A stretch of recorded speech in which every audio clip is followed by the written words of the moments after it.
warahmatullahi wabarakatuh. Selamat pagi, selamat datang di podcast kami. Bersama saya, Os, dan Bapak narasumber kita, Bapak Muhammad Arif.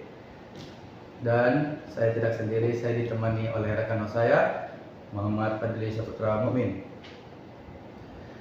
Pada kali ini, saya akan membawakan podcast yang bertemakan Core Value ASN Berakhlak. Sebelum kita masuk lebih dalam, mungkin Bapak bisa menceritakan sedikit pengalaman yang berkesan selama Bapak berdinas menjadi ASN. Baik, terima kasih Pak Ibrahim atas kesempatannya telah mengundang saya di podcast Bapak ini. Untuk pengalaman yang berkesan selama saya berdinas di Basarnas. Jadi saya berdinas di Basarnas itu sudah kurang lebih 5 tahun. Saya awal berdinas tahun 2020, tepatnya 1 Desember tahun 2020.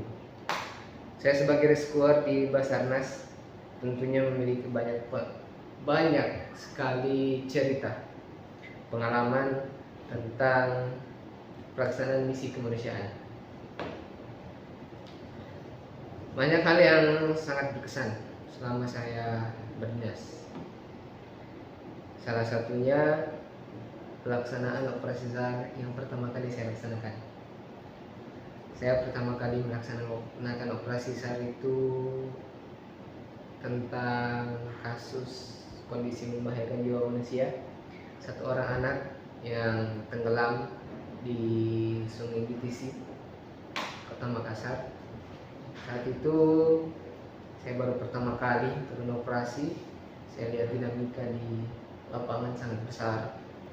Makanya ketika kita melaksanakan tugas, kita harus senantiasa untuk memegang teguh itu core value ASN berakhlak yang berorientasi pelayanan. Kita harus berkomitmen memberikan pelayanan prima terhadap masyarakat yang membutuhkan jasa SAR. Jadi kita tidak boleh mengeluh, kita harus tetap senyum terhadap masyarakat. Kita harus akuntabel, bertanggung jawab atas kepercayaan yang diberikan kepada kita. Ketika kita diberikan kepercayaan untuk melaksanakan suatu misi kemanusiaan dari pimpinan, kita harus membayar kepercayaan tersebut dengan menjalankan tugas dengan sangat baik. Kemudian kita juga harus memiliki kompetensi yang baik saat melaksanakan operasi SAR. Baik itu kompetensi secara pengetahuan SAR tentang Angel Rescue Teknik, Medical First Responder atau MFR, Water Rescue, Jungle Rescue, Open Space, Vehicle, kecelakaan, maupun kompetensi kita di bidang jasmani kita. Kita harus memiliki fisik yang kuat, fisik yang prima. Karena kenapa?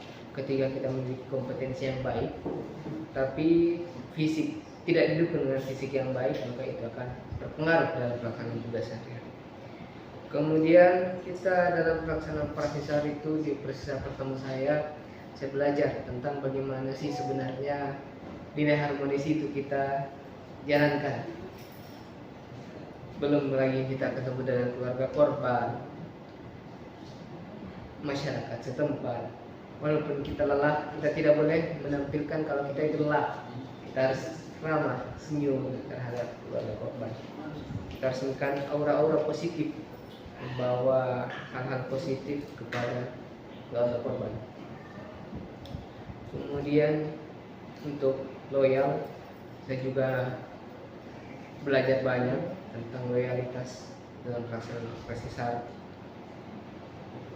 Kita harus berdedikasi mengutamakan kepentingan bangsa, kepentingan kemanusiaan, kepentingan misi SAR dibanding kepentingan pribadi kita. Kemudian adaptif, kita harus dapat berinovasi, kita harus cepat beradaptasi di lapangan. Misalkan awalnya kita telah berencana untuk melaksanakan penyelaman, tapi di saat yang bersamaan terjadi hujan ataupun terjadi hal-hal yang dapat mengancam kita di lapangan, kita harus menyesuaikan dengan kondisi alam.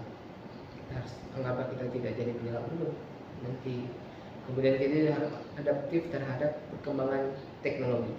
Kita tidak boleh gaptek sebagai ASN, dan kita tahu perkembangan teknologi sangat pesat akhir-akhir ini. Jadi kita harus bisa menyesuaikan. Kalau tidak bisa, kita akan tertinggal. Kemudian untuk kolaboratif sebagai core value ASN dalam pelaksanaan tugas kemanusiaan, misi kemanusiaan itu sangat terasa. Karena kenapa? Di lapangan itu kita hanya tidak sendiri, kita merasakan sendirian. Kita tidak bisa melihat diri kita sebagai superhero. Kita bukan superhero. Kita butuh bantuan, baik itu dari instansi samping kita, instansi pemerintah, maupun rekan-rekan dari pemerintah. Begitu. Bapak Fadli. Wah, pengalaman yang sangat menarik ya. Ngomong soal pengalaman, sejak kapan Bapak mengetahui tentang ASN Berahlak ini? ASN Berahlak. Baik. Jadi ASN Berahlak itu baru digaungkan oleh pemerintah. Tapi sebelum itu di zaman saya masih beraneka. Beda, beraneka dan berakhlak, tapi intinya sama, yaitu untuk memberikan pelayanan prima terhadap masyarakat. Wah, lumayan lama ya Pak. Menurut Bapak sendiri, dari pengalaman Bapak selama berdinas, menurut Bapak apa hal yang mungkin bisa diterapkan atau dilakukan dalam kehidupan sehari-hari sebagai nilai core value ASN Berahlak yang mungkin Bapak bisa lakukan dalam kehidupan sehari-hari dan sangat mudah? Baik, yang sangat mudah kita lakukan dalam core value ASN itu dalam tugas sehari-hari adalah berorientasi pelayanan. Tanamkan di dalam jiwa kita ini adalah seorang insan SAR yang terpilih. Kita terpilih menjadi aparatur sipil negara di Badan Nasional Pencarian dan Pertolongan. Seperti kita tahu bersama, tupoksi dari instansi kita adalah memberikan pelayanan SAR. Kita harus memberikan pelayanan yang prima kepada korban. Timbulkan di dalam hati kita, kalau kita ini kerja sambil beribadah, kita menolong orang lain, insya Allah akan memberikan balasan yang setimpal. Saya sebagai seorang muslim, tentunya saya mengenal kalau misalkan untuk mendapatkan surga, hubungan kita dengan Allah dan hubungan kita kepada sesama manusia pasti harus kita jaga dengan baik.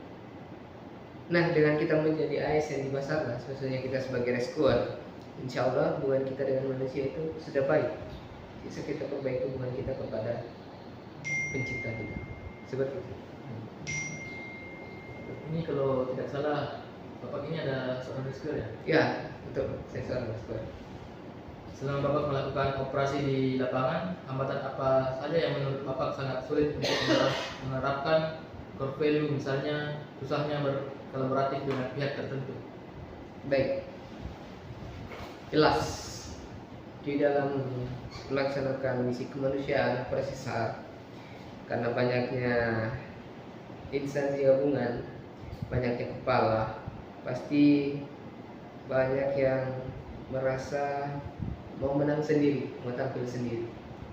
Nah, kita sebagai ASN di Basarnas, karena sesuai amanat undang-undang, kita yang harus memegang komando dari pelaksanaan operasi SAR. Jika operasi SAR itu kondisi mengenai manusia, silakan kapal, kecelakaan pesawat. Nah, kita sebagai leading sektor dari operasi tersebut, kita harus merangkul teman-teman potensi, baik dari instansi pemerintah maupun organisasi kemanusiaan. Kita harus bisa merangkul kalau kita ini satu tujuan. Jangan ada yang berdiri atas nama organisasi A, organisasi B, instansi A, instansi B, tapi kita berdiri di lapangan ini sebagai tim SAR gabungan. Berarti berkolaborasi? Iya, kita harus berkolaborasi. Walaupun memang kenyataannya pasti ada tantangan-tantangan yang berat untuk menjalankan tentang kolaborasi ini. Kita harus menjelaskan kepada teman-teman potensi, kita harus memberikan edukasi yang baik. Kalau kita tadi, kita ini bukan sendiri, kita ini adalah tim besar gabungan yang mengatasnamakan organisasi maupun instansi tertentu. Ngomong-ngomong soal kendala, karena kita sekarang sudah berada di era digital, mau generasi maupun teknologinya itu sangat berkembang pesat. Dari sudut pandang Bapak ini, kira-kira apa yang akan menjadi kendala buat CSN atau para ASN muda dalam menerapkan core value ASN berakhlak ini dalam kehidupan sehari-hari maupun dalam pekerjaan? Baik, seperti kita ketahui bersama, perkembangan teknologi sangat pesat. Kita ini sebagai ASN muda, khususnya teman-teman sekalian yang Gen Z, itu sangat tinggi tantangannya. Tapi di balik itu semua, di balik tantangan yang tinggi, ada timbal balik yang baik. Karena dengan teknologi yang semakin pesat, kita bisa dapat belajar dan kita bisa dapat informasi yang lebih cepat dibanding sebelum teknologi itu berkembang. Nah, salah satu yang mungkin akan menjadi hambatan jika teman-teman ASN terlalu terfokus kepada media sosial. Ada yang hanya mementingkan media sosial ataupun misalkan judi online, itu bisa membahayakan atau bisa menghambat tugas teman-teman sekalian di dalam berorganisasi, khususnya menjalankan core value ASN itu berakhlak. Seperti itu. Baik. Kalau saya sendiri Pak, di tengah perkembangan zaman ini, bagaimana Bapak memastikan diri tetap adaptif dan memberikan pelayanan terbaik kepada masyarakat? Ya, intinya kita harus menumbuhkan kesadaran di dalam diri kita sendiri kalau kita ini adalah pelayan masyarakat. Kita melayani masyarakat, memberikan pelayanan yang prima, baik itu dengan teknologi yang ada yang kita miliki, kemudian ilmu yang kita miliki. Kita harus menanamkan diri kita kalau ini kita adalah pelayan masyarakat. Kita melayani masyarakat, kemudian tujuan kita untuk bekerja adalah untuk mencari ridho dari Sang Pencipta. Sebagai kita seorang muslim, kita mencari ridho, kemudian pahala dari hal yang apa yang kita lakukan. Wah, tadi dari sudut pandang Bapak itu membuka banyak hal di otak saya. Salah satunya bahwa adaptif itu tidak harus hanya tentang teknologi, tapi bagaimana kita menyikapi hal-hal yang terjadi di lapangan. Apakah kita akan melanjutkan operasi atau tidak, menyesuaikan dengan kondisi alam maupun kondisi lingkungan sekitar. Mungkin sebagai penutup, apakah ada pesan atau harapan Bapak kepada para ASN muda agar dapat menginternalisasi nilai berakhlak setiap tugasnya? Baik, pesan saya untuk ASN muda seperti teman-teman sekalian, jadilah agent of change yang membawa semangat inovasi dan perbaikan tiada henti. Tanamkan dan implementasikan core value ASN berakhlak, berorientasi pelayanan, akuntabel, kompeten, harmonis, loyal, adaptif, kolaboratif dalam setiap tugas yang teman-teman laksanakan. Jadi RSK memiliki keahlian dan keterampilan teknis yang tinggi.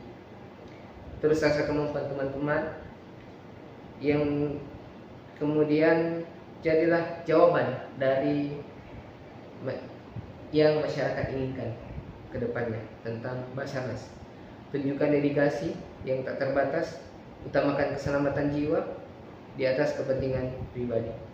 Wujud dari kesetiaan kepada bangsa dan tugas.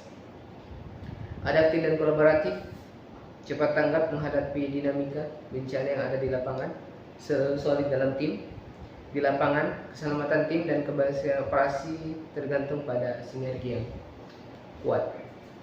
Sedikit lagi pesan dari saya yang saya pegang sehingga saya itu menjadi seorang yang suka untuk membantu, menjadi menolong intuisi kemanusiaan dan ada panggilan jiwa. Saya memegang kata-kata dari senior saya. Dan senior kita pernah berkata, kalau kamu ingin bahagia dalam satu hari itu, pergilah memancing. Kalau kamu ingin bahagia dalam 1 jam, pergilah tidur, bisa. Tapi kalau kamu ingin bahagia selamanya, saling tolonglah sesama. Begitu.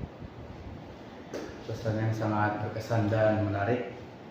Semoga pesan dan harapan yang disampaikan oleh Bapak Muhammad Arif dapat tersampaikan dengan baik kepada para ASN muda dan dapat diimplementasikan. Mungkin kita cukupkan podcast pada kali ini dan terima kasih kepada narasumber kita telah meluangkan waktu untuk hadir pada podcast kali ini. Mungkin cukup sekian dari saya. Semoga podcast kali ini bisa bermanfaat bagi kita semua. We are family. Vietnam jagat sama geram. Profesional, modern, terlebih.